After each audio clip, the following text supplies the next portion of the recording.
Hello students, welcome to my YouTube channel Geography Guru. Today we are here with the another worksheet of class 9th. आज हम पढ़ने और समझने वाले हैं क्लास 9th इंग्लिश की वर्कशीट नंबर 43 को. In this worksheet we are going to read one very important, very easy, very interesting chapter जो है A Truly Beautiful Mind. उस चैप्टर को हम पढ़ेंगे. बहुत आसान है, बहुत मज़ेदार है ये chapter. And after that will solve a question answer. जो कुछ आसान से क्वेश्चन दिए गए हैं उनको हम सॉल्व करके. तो चलिए हम शुरुआत करते हैं. As it is visible on your screen, this is worksheet number 43. Our subject English and date 13th of October 2020. A truly beautiful mind. यहाँ पे एक प्रॉब्लम आपको रहेगी, फ़ॉन्ट काफ़ी छोटे दिए गए इस वर्कशीट में.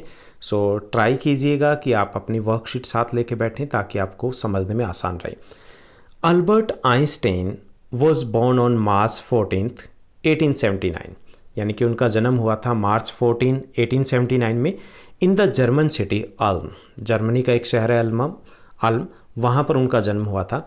He couldn't talk for about 2.5 years. लगभग 2.5 वर्ष तक वो कुछ नहीं बोलते हैं. His mother thought him to be abnormal. और उनकी मदर को लगा कि ये अब नॉर्मल है, यानी कि ये बोल नहीं पाएंगे कभी भी. His playmates called him brother boring. और उनके प्लेमेट्स उसे ब्रदर बोरिंग बोलते थे because he didn't like to talk much, क्योंकि वो बात करना ज़्यादा पसंद नहीं करते थे. And at the school his head master said that the boy would never make a success at anything.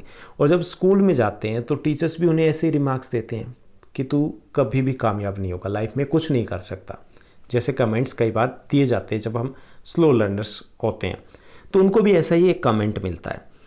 He used to score good marks in almost every subject in high school in Munich. वो अच्छे score किया करते थे high school में, जो Munich में था. Munich is the main city of Germany का एक मेन शहर है.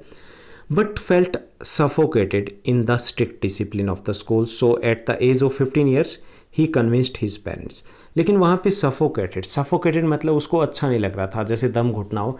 तो he was not feeling comfortable there. वो कंफर्टेबल फील नहीं करते थे उस स्कूल में, हालांकि स्कोर उनका अच्छा आता था. क्यों नहीं फील करते? Due to the strict discipline. So at the age of 15 years, जब वो 15 के थे, ही कन्विंस्ड हिज पेरेंट्स, अपने पेरेंट्स को मनाते हैं after long discussion and to continue his education in German speaking Switzerland. और उनको मना लेते हैं कि वो स्विट्जरलैंड जा करके अपनी स्टडी को कंटिन्यू करेंगे. Einstein was highly gifted in mathematics and physics. Physics और मैथमेटिक्स में बहुत अच्छे थे वो. And he graduated from the university of Zurich की यूनिवर्सिटी है, वहाँ से वो ग्रेजुएशन अपनी कंप्लीट करते हैं in 1902.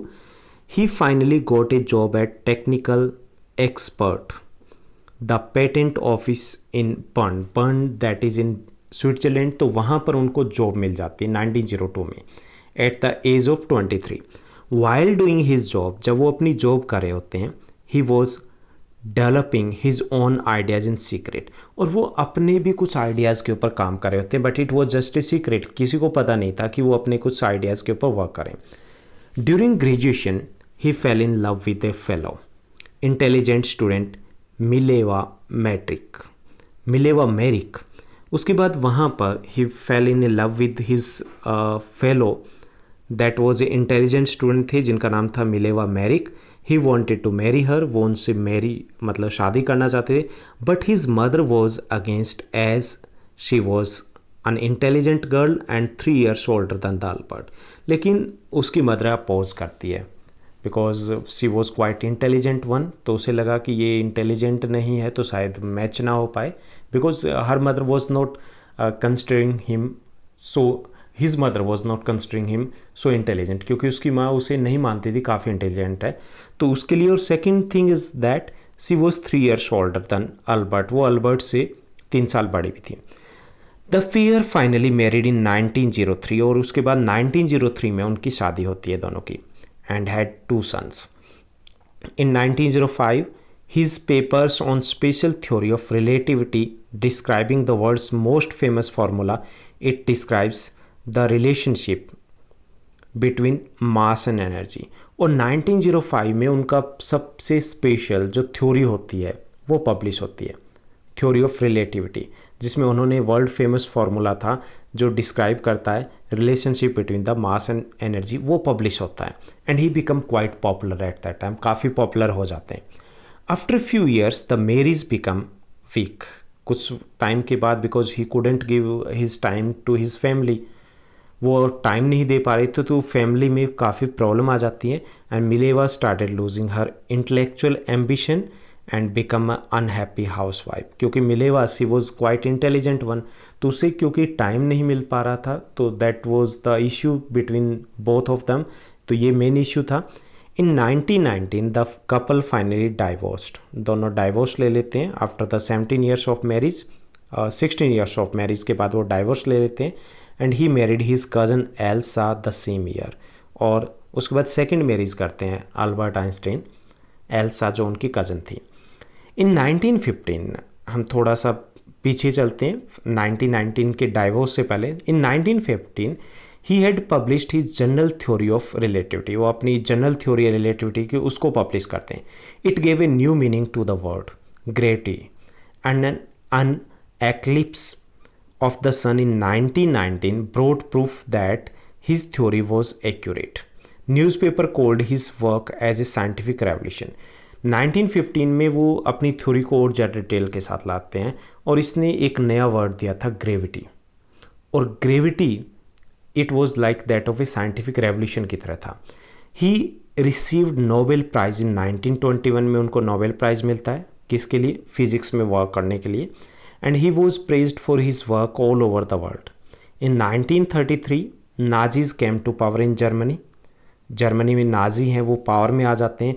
So he immigrated to the US. इसलिए वो US चले जाते हैं because at that time he was working on the some serious theories. तो उन्हें लगता था कि उनका मिसयूज किया जा सकता है.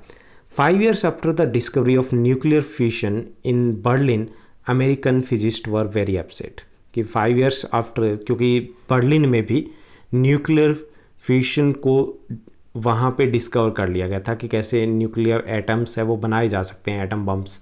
तो American physicist were very upset, they were afraid, डरे हुए थे. क्यों? Because Nazi could build and use an atomic bomb. क्योंकि नाजी हैं वो एटॉमिक बम को बना करके यूज़ कर सकते थे and that could be very destructive, जो काफ़ी डिस्ट्रक्टिव हो सकता था पूरे वर्ल्ड के लिए.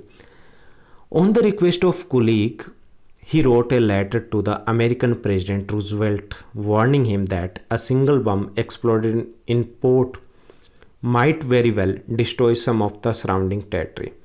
जैसे उन्होंने रूजवेल्ट को उस वक्त जो सेकेंड वर्ल्ड वॉर के टाइम में एक लेटर भी लिखा था और उन्होंने वार्न किया था रूजवेल्ट को that if we will try to use the atomic bomb it could prove very destructive for the entire region और the world.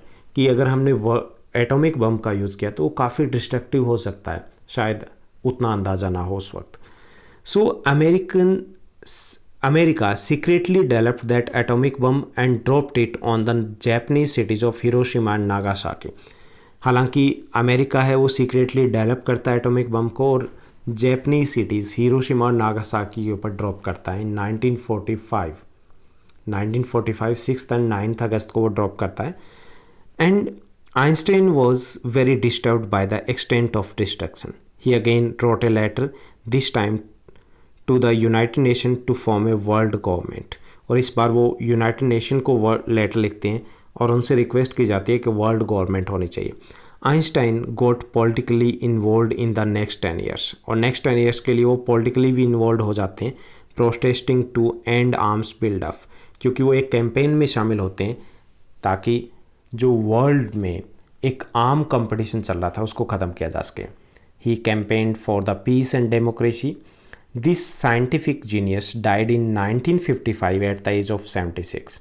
He was celebrated as a visionary and world citizen, उनको माना जाता है. तो ये था हमारा आज का कंटेंट, आज का chapter a truly beautiful mind, जिसमें हमने जाना अल्बर्ट आइंस्टीन के बारे में. Now let's move to the easy question answers. कुछ क्वेश्चन आंसर्स दिए गए. First question is there, who was Albert Einstein. इसके आंसर्स मैंने नीचे रिटर्न में भी दिए हैं, so need not to worry. Albert Einstein was a scientist. Einstein was highly gifted in physics and mathematics, it means both second and third. In 1921 he received Nobel Prize. उनको Nobel prize मिलता है 1921 में। Which word in the passage is a synonym of far sighted, that is visionary है, वो इसका synonym रहेगा।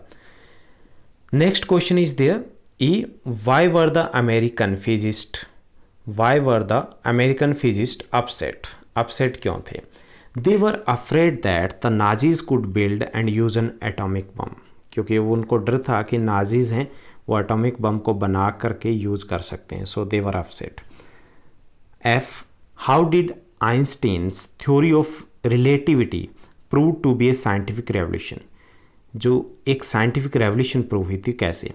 This theory of relativity describe world's most famous formula describing the relationship between mass and energy, hence it proved to be a scientific revolution, and later it also explained the term as gravity, बाद में इसने gravity को भी explain किया था, इसलिए इसे scientific revolution माना गया। Next question is there, what did Einstein warn the American president? American president को किस चीज़ के लिए warning देते हैं, warn करते हैं?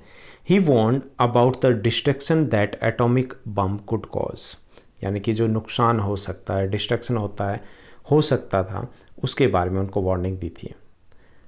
H question is there, do you think Einstein was a genius? Why, क्या आपको लगता है कि वो जीनियस थे? अगर लगता है तो क्यों? A genius is a person with exceptional intellectual और क्रिएटिव एबिलिटीज़। जीनियस वो होता है जिसके पास एक्सेप्शनल इंटेलेक्चुअल होते हैं और क्रिएटिव एबिलिटी होती है। He was a versatile person who was not only perfect in his field of work, न केवल वो साइंस में परफेक्ट थे, but also devotees energy towards bettering the society, बल्कि उन्होंने सोसाइटी के बेटरमेंट के लिए वर्क किया था। So we can say that Einstein was a genius. So that's all in this worksheet. आज की काफ़ी आसान सी वर्कशीट थी, हालांकि फ़ॉन्ट साइज़ काफ़ी छोटा था तो उसको देखने में ज़रूर आपको प्रॉब्लम रही होगी, otherwise it was quite interesting and easy one.